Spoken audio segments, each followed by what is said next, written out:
Nhận định bóng đá Việt Nam và Indonesia vào 19 giờ 30 ngày 9 tháng 1. Nhận định, soi kèo Việt Nam và Indonesia, vào 19 giờ 30 ngày 9 tháng 1 giải AFF Cup 2022. Dự đoán, phân tích tỷ lệ kèo châu Âu, châu Á Việt Nam đấu với Indonesia từ các chuyên gia hàng đầu. Việt Nam và Indonesia vẫn là cuộc đối đầu rất đáng chờ đợi khi cánh cửa đi tiếp còn bỏ ngỏ cho cả hai đội. Với lợi thế sân nhà ở trận bán kết lượt về, thầy trò ông Park Hang-seo có nhiều thuận lợi hơn để cầm vé vào chung kết AFF Cup 2022.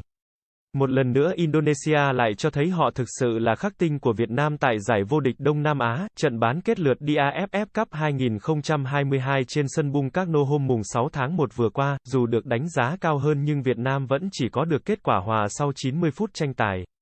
Thậm chí đây còn được coi là một trận hòa may mắn của đoàn quân huấn luyện viên Park Hang-seo. Đội tuyển Indonesia chủ động hơn trong tấn công và bỏ lỡ nhiều cơ hội có thể ghi bàn. Một số quyết định của trọng tài cũng mang đến lợi thế cho đội tuyển Việt Nam ở trận đấu này, kết quả hòa ở lượt đi là lợi thế cho đội tuyển Việt Nam ở trận lượt về. Bởi những chiến binh sao vàng sẽ thi đấu trên sân nhà Mỹ Đình vào tối mùng 9 tháng 1 tới. Khi huấn luyện viên Shin Tae-yong tuyên bố Indonesia sẽ chơi phòng ngự chặt chẽ ở sân Mỹ Đình. Đội tuyển Việt Nam được dự đoán sẽ tiếp tục phải đối mặt với một trận đấu khó khăn. Trong vòng 26 năm qua, Việt Nam chưa từng thắng Indonesia ở AFF Cup. Cụ thể, 10 lần chạm trán đội bóng xứ Vạn Đảo trước đó ở đấu trường số 1 Đông Nam Á, Việt Nam không biết đến mùi chiến thắng, bao gồm 4 trận thất bại và 6 trận hòa. Thông tin lực lượng Việt Nam và Indonesia về chấn thương của thủ môn Nadel Agawinata cuối cùng cũng đã rõ.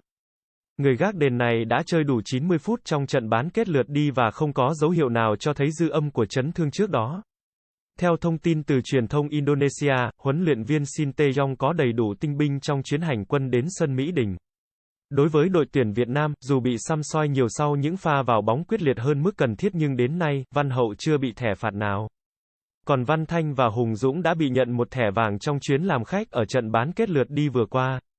Nhưng cả hai vẫn đủ điều kiện để ra sân trong trận lượt về này và chỉ bị treo giò nếu nhận thêm một thẻ vàng và đội tuyển Việt Nam giành vé vào chung kết.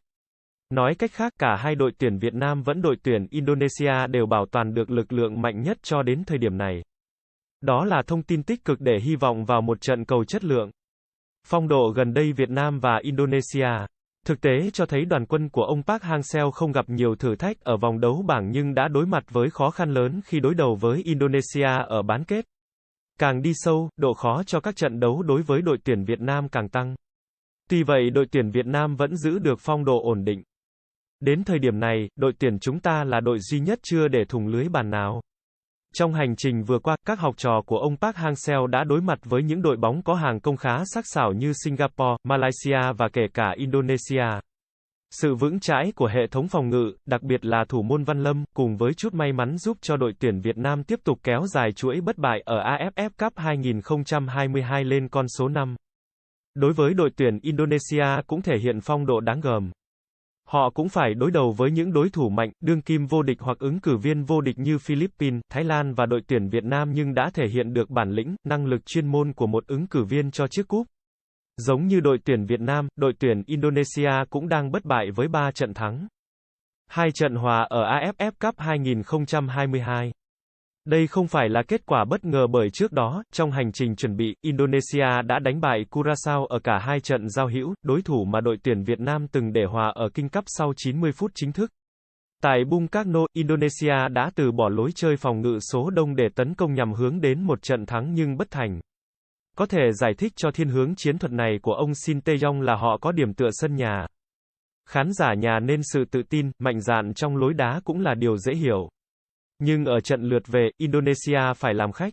Mọi ưu thế đối với thầy trò ông Shin Tae-yong là không còn nên nếu chọn cách xung trận thận trọng cũng là sự lựa chọn hợp lý đối với đội tuyển Indonesia.